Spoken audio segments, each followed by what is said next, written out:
My father raised me alone for 15 years after my mother passed away. He worked double shifts, taught me how to ride a bike, and never once complained about the hand life dealt him. When he remarried 3 years ago, I genuinely believed he had found happiness again.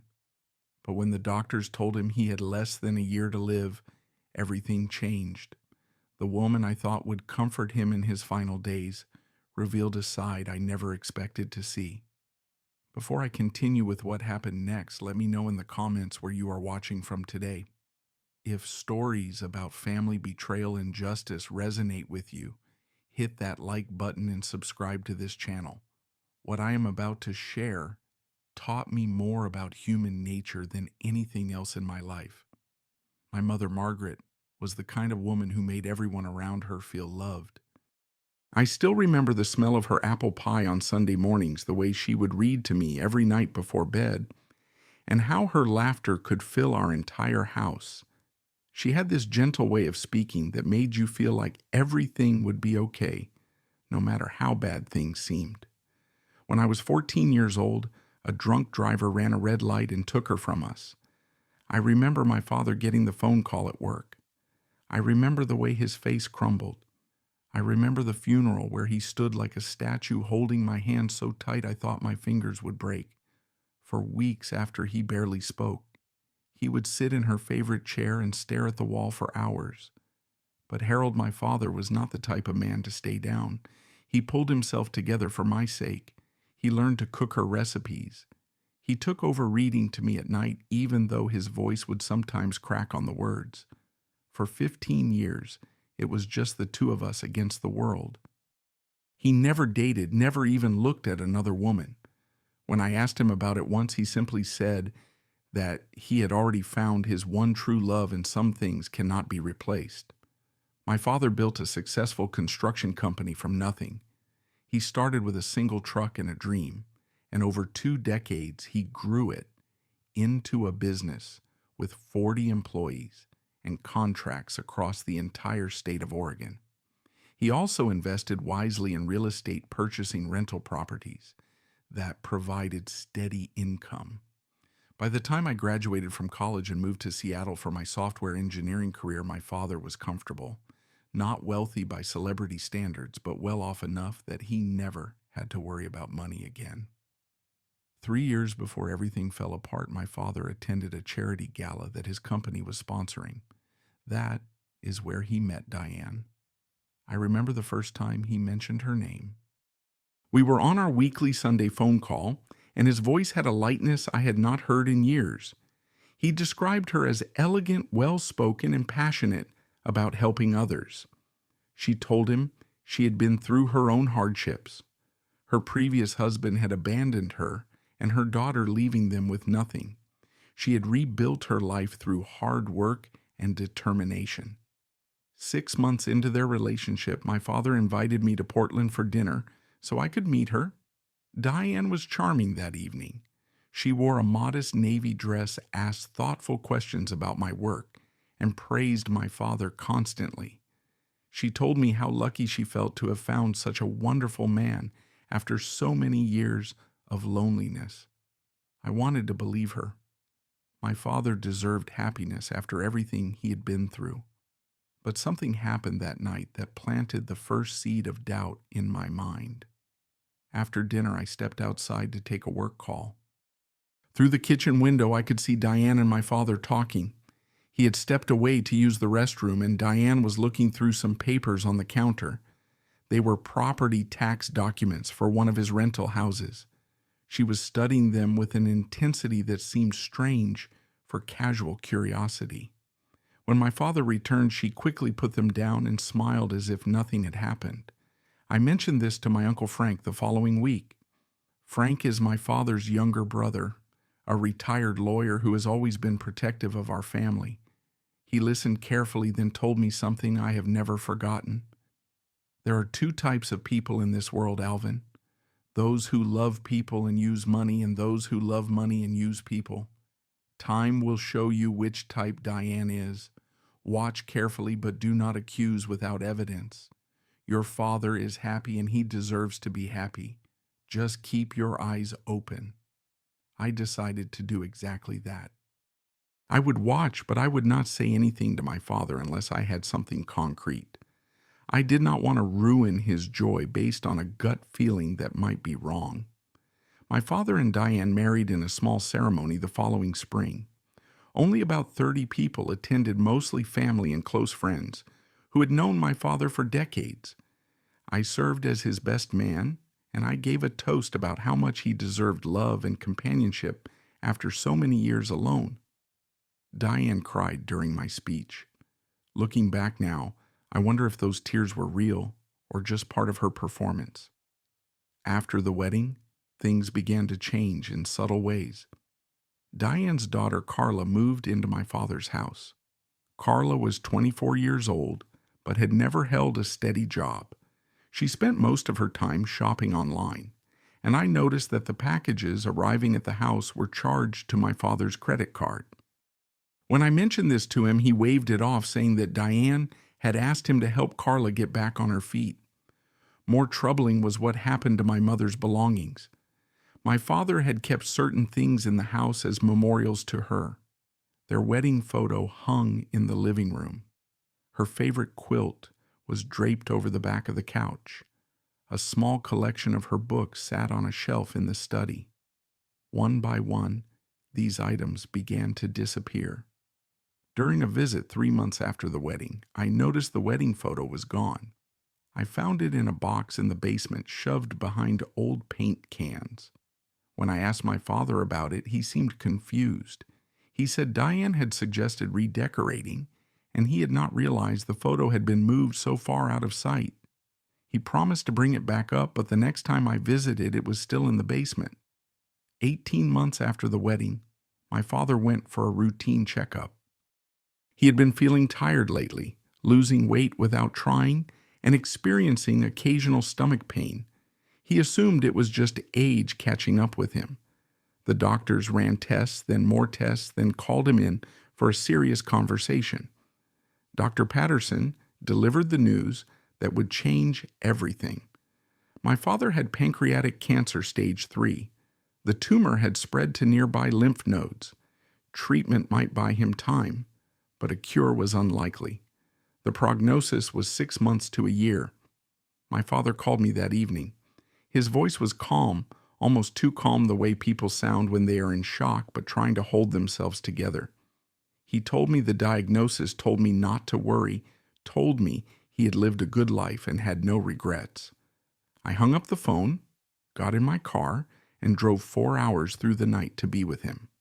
When I arrived, I found him sitting in the dark in his bedroom. I sat down next to him without saying a word.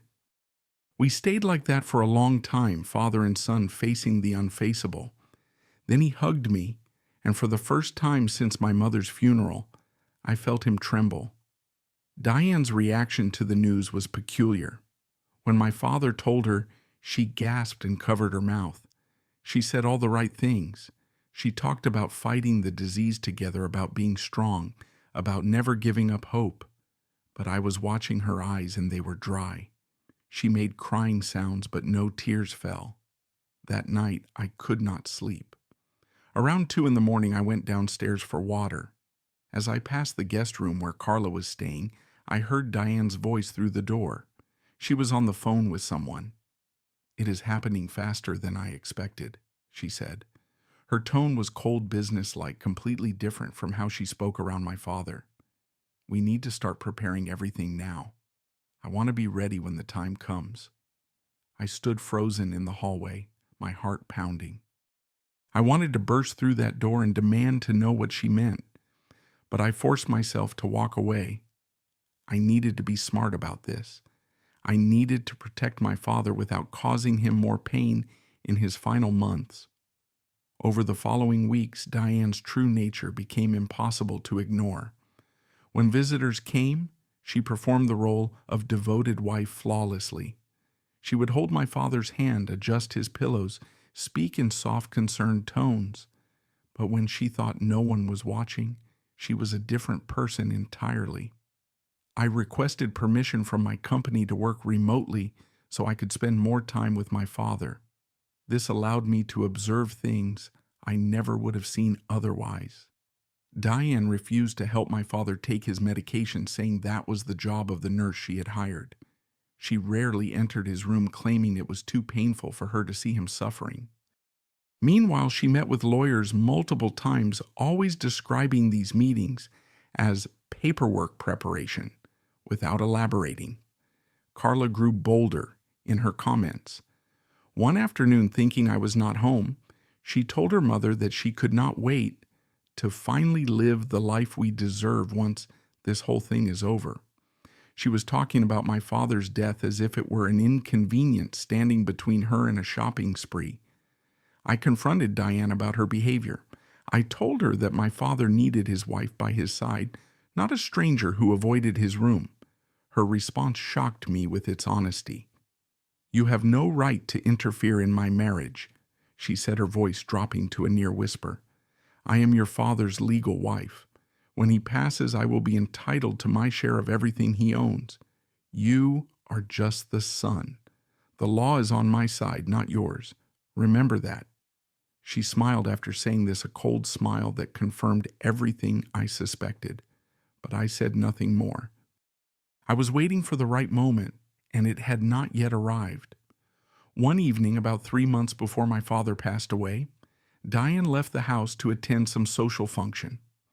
My father asked me to come sit with him in his bedroom. He was weak by then, spending most of his time in bed, but his mind remained sharp. He patted the edge of his bed and told me to close the door. Then he said something that changed everything. "Alvin, I need you to know that I am not as foolish as Diane thinks I am." He reached under his pillow and pulled out a manila envelope. Inside were copies of legal documents, property deeds, corporate ownership papers, and bank statements. As I flipped through them, I realized what I was looking at. Every piece of property my father owned, every share of his company, every investment account, they all had my name on them. The transfer dates were all from more than 3 years ago, 6 months before his wedding to Diane.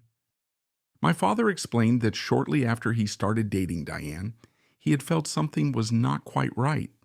He could not pinpoint it, but his instincts told him to be cautious. He went to Uncle Frank and asked for help transferring all his assets into my name. The process was completed before the engagement was even announced. I loved Diane, or at least I loved who I thought she was, my father said. But love does not mean being stupid. If she truly cared about me, she would never have cared about the money. And if she only cared about the money, then I refused to let her take what your mother and I built together. He told me that Uncle Frank had the originals of all these documents stored safely in his office. Everything was legal, properly notarized, and completely airtight.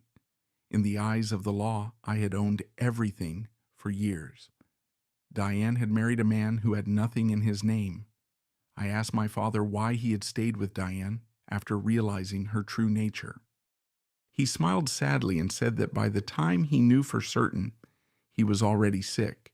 He did not want to spend his remaining time fighting with her. He wanted peace.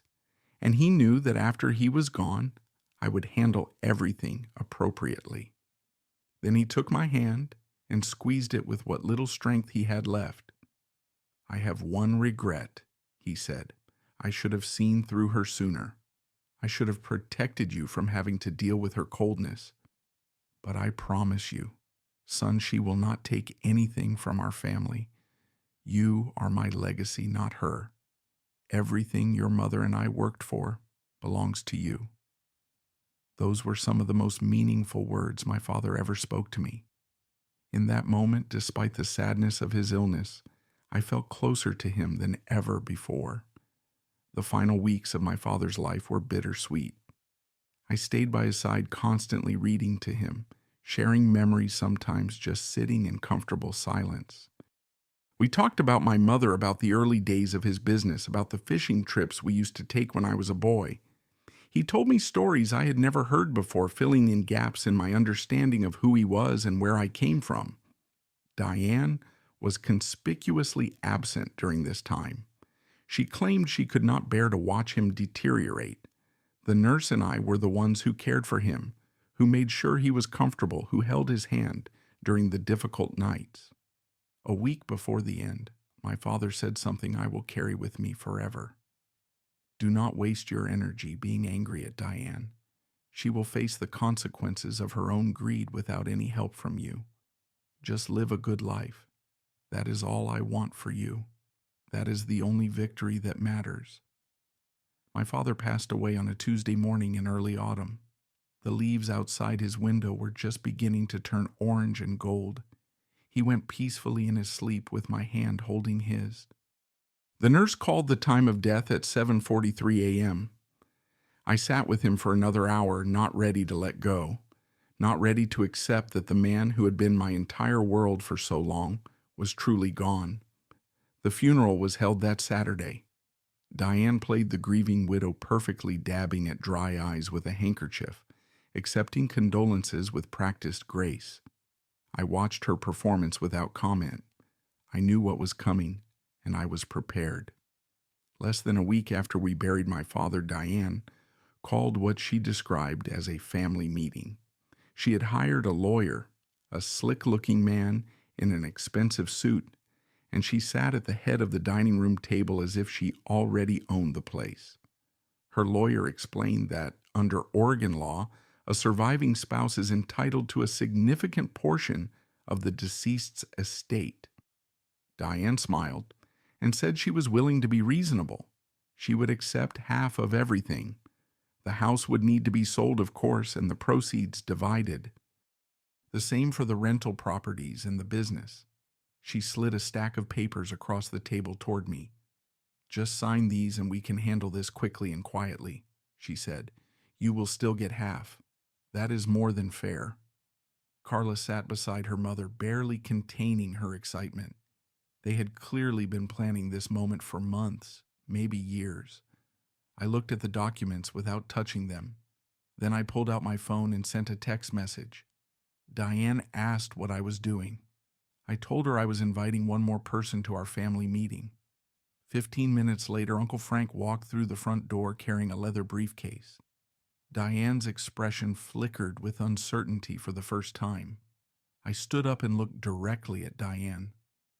You said you are entitled to half of my father's estate, but there is a small problem with that claim. My father did not own any estate when he died. Frank opened his briefcase and began laying documents on the table. Property deeds with my name on them dated 3.5 years ago. Corporate ownership transfer same date. Bank statements showing accounts that had been in my name for years. Every document was notarized, witnessed, and legally unassailable. My father transferred everything to me before he ever married you, I continued. He knew exactly what you were. He just chose not to fight with you while he was sick, but he made sure you would never get a single penny of what he and my mother built. Diane's face went pale. She grabbed the documents and scanned them frantically, looking for some flaw, some loophole. Her lawyer examined them as well, then shook his head slowly. These appear to be legitimate, the lawyer said quietly. The transfers were completed well before the marriage. There is no legal basis for a claim. Diane started shouting about fraud, about undue influence, about challenging the transfers in court. But Frank calmly explained that everything had been done by the book. There were witnesses, there was documentation of my father's mental competency at the time. There was nothing to challenge. I told Diane that she had 30 days to remove her belongings from my house, not my father's house, my house. It had been mine for years. She tried everything after that. She begged, she threatened, she cried. But none of it changed the facts. She had married my father believing she would inherit a fortune, and she was leaving with nothing. Diane and Carla were gone within 3 weeks. They could have taken the full 30 days, but I think Diane could not stand the humiliation of staying in a house she now knew she had no claim to. Before she left, I discovered that several pieces of my mother's jewelry were missing. Diane must have hidden them away, planning to take them regardless of how the estate was divided. I could have pursued her for theft. I had enough documentation to prove those items belonged to my family long before Diane entered the picture, but I decided to let it go. The jewelry was a small price to pay to be completely free of her. I did not want any reason to ever see her or speak to her again. Word spread through my father's social circle about what had happened. Many of his old friends admitted they had harbored doubts about Diane from the beginning, but had not wanted to interfere. Several told me my father had been smarter than any of them realized. He had played along with Diane's game while quietly ensuring she would never win. The months following my father's death were difficult. Grief does not follow a schedule, and there were days when getting out of bed felt impossible. I moved into the house where I grew up partly to oversee the business, and partly because I was not ready to let go of the last physical connection to my parents. One of the first things I did was bring my parents' wedding photo back up from the basement. I cleaned the frame and hung it in its original spot in the living room. Then I found my mother's quilt, her books, and all the other items Diane had hidden away. I restored them to their proper places, and suddenly the house felt like home again instead of a stranger's residence. Running my father's construction company was challenging at first. I am a software engineer, not a builder. I did not know the first thing about managing crews or bidding on contracts. But my father's employees, many of whom had worked for him for over a decade, stepped up to help me. They taught me what I needed to know, covered for my mistakes, and kept the business running smoothly while I learned. Uncle Frank became my closest confidant during this period. We had dinner together every Sunday, and he would share stories about my father that I had never heard. He told me about the struggles of the early years, when my father was just a young man with a truck and a dream. He told me about the depth of love between my parents, how they had been inseparable from the day they met. These stories helped me understand my father not just as my dad, but as a complete person with his own history and struggles and triumphs. Gradually, the sharp edges of grief began to soften. I stopped waking up expecting to hear my father's voice downstairs. I started being able to look at his photo without my chest tightening. I found myself smiling at memories instead of crying. The healing was not linear. There were setbacks and difficult days. But overall, I was moving forward. I learned several important lessons from this experience that I want to share with you. The first is about seeing people clearly. Not everyone who appears loving and kind truly is. Some people are very skilled at wearing masks, at showing the world a version of themselves designed to manipulate. Time and difficult circumstances reveal who people really are. Pay attention to how someone acts when they think no one is watching. Pay attention to what they prioritize when things get hard. The second is about preparation. My father loved Diane, but he did not let that love make him blind or stupid. He hoped for the best while preparing for the worst. Because he took precautions, everything he and my mother worked for stayed in our family instead of going to someone who saw him only as a source of wealth. The third is about letting go of anger. I could have spent years hating Diane, replaying her cruelties, fantasizing about revenge. But what would that have accomplished? My father was right when he told me to just live a good life. Diane's greed and deception are her burden to carry, not mine. Holding on to anger would only have poisoned my own happiness. These days, when I sit in the living room and look at my parents' wedding photo, I do not feel sadness. I feel gratitude. Gratitude for having a father who loved me enough to protect me even as he was dying. Gratitude for having parents whose example taught me what real love looks like. Gratitude for the legacy they left me, not just in property and money, but in values and wisdom. I want to leave you with a question to think about. How many people in your life are truly there for you as a person and not for what you can give them? It is worth taking time to really consider this, because when hard times come, and they always do, eventually you will find out who was real and who was wearing a mask. Thank you for watching this story to the end. If anything I shared today resonated with you, please leave a comment and tell me about a time when someone in your life showed their true colors. Your experiences matter, and sharing them might help someone else who is going through something similar. Hit the like button if this story moved you, subscribe if you want to hear more stories like this one, and share this video with someone who might need to hear it today. I wish you clarity in seeing the people around you, wisdom in protecting what matters most, and peace in your heart no matter what challenges you face. Take care of yourselves, and I will see you in the next story.